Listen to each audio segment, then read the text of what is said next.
Subscribe कीजिए मेरे YouTube channel Sobia ji health and beauty tips को और बेल आइकन पर क्लिक करें हमारी लेटेस्ट वीडियो सबसे पहले देखने के लिए।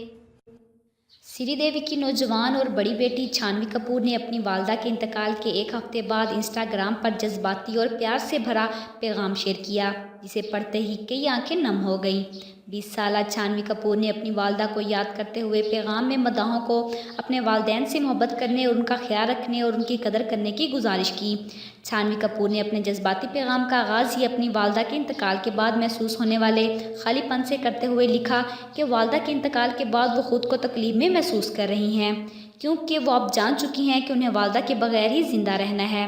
जानवी कपूर ने लिखा कि वो आंखें बंद करती हैं तो उन्हें अपनी वालदा की बेहतरीन और प्यार करने वाली बातें याद आती हैं। वो अपनी वालदा की सिर्फ वही बातें याद करती हैं जिसमें कोई हसद, किससे कोई इख्तलाफ और किससे कोई शिकायत ना होती थी।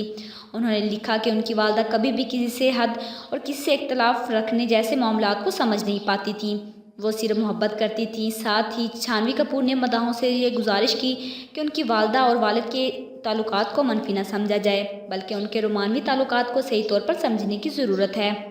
जानवी कपूर का अपने पोस्ट में कहना था कि उनकी वालदा और वालिद के दरमियान लाजवाल मोहब्बत थी और उनकी मोहब्बत अमर है, क्योंकि इस दुनिया में उसके सिवा कुछ भी अमर नहीं।